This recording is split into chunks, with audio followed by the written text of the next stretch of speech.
and welcome to another episode of Get Off My Lawn. I'm your host, Tom Curley. Now, a few episodes back, I read you all a letter that I got from the planet Earth. It was addressed as an open letter to humanity from the planet Earth. Now, in it, the Earth talked about climate change. It was well received, but sadly, millions, if not billions of you people have failed to pay any attention to it. Now, I recently received another open letter from the planet Earth. How did I get this one? Same way I got the last one. Don't ask, just roll with the bit. So anyway, here it is. The second open letter to humanity from the planet Earth. Hi, mankind. This is the Earth again. Some of you call me Earth, some of you call me Terra, some of you call me Gaia.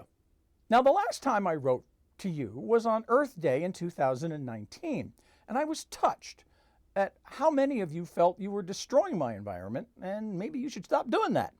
Now, I pointed out that I'll be fine. I've been around for a few billion years, and my environment changes all the time. Now, it's you guys that should be worried. But I'm writing you this time because I've noticed that recently you are all getting really, really sick. I mean, really sick. All over me, everywhere. Now, this isn't surprising. It happens more often than you think.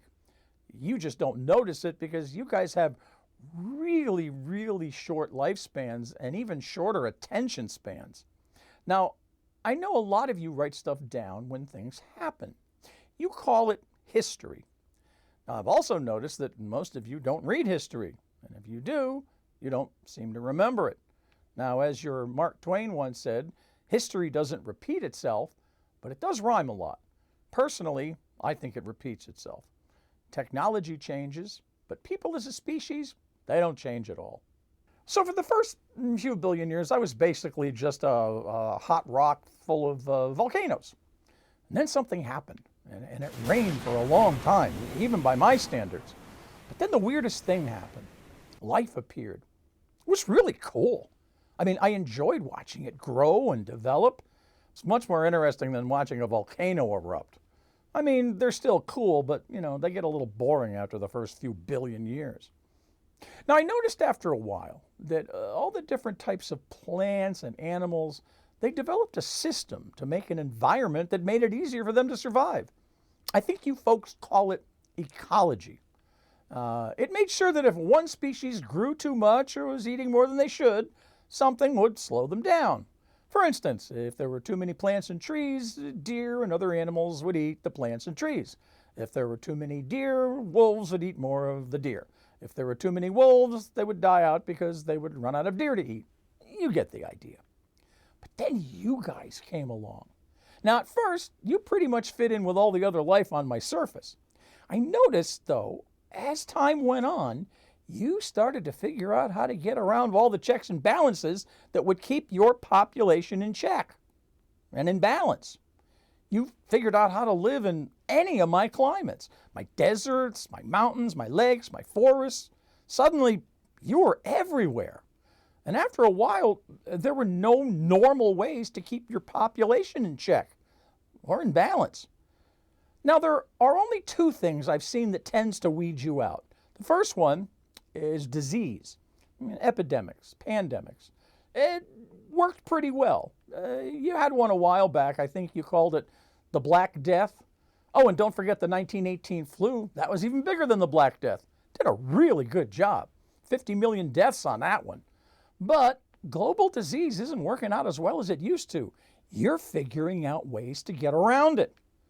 But what I find fascinating is that you guys are finding more and interesting ways to kill yourself off.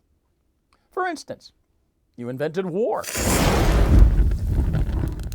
Do you know you are the only species to do that on a global level? Damn nice of you to try to help out the ecology. But face it, it hasn't really worked that well in the long run. I mean, why do you bother? You have a war and you just have to do it again in 20 years. However, you still have a very powerful tool to help you all cull out the herd, as you like to say. And that tool is stupidity. It's been around since you all showed up. But I've noticed recently that the number of stupid people seems to be growing exponentially. Now, even though you've figured out ways to stop the most recent pandemic virus, stupidity is fighting back, and it could be winning. I've seen the stupidest among you have protests, gathering together in large crowds, hugging and kissing, all claiming that this virus is a hoax. They don't believe it's real. Now, the great thing about a virus is that it could care less if you believed it's real. It just wants you to hug and kiss and get together in big crowds. Now, there is a possibility that stupidity could stop working as well as it has been. In theory, you humans could reach peak stupidity, after which the stupidity curve would flatten out. Now, then the virus would be less effective at culling the herd. But I'm not worried about that. I don't think there is a peak stupidity. You can't cure stupidity. I think it was one of your unusually smart humans, Albert Einstein, I believe, who said there are only two infinite things, the universe and stupidity.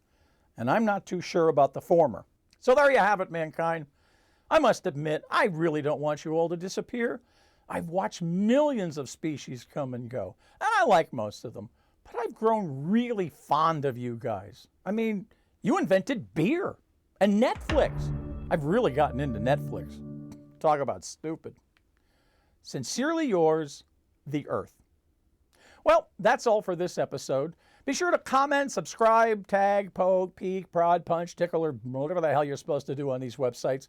And check out my favorite other websites, Voicescapes Audio Theater for the best in audio, comedy, and drama, a half-hour radio show, the cult radio hit from the 80s is back, and of course my sister podcast, Media War Stories, with my co-host, veteran TV broadcaster, Gary Armstrong. Well, that's all for now. Thanks for listening. Now get off my lawn.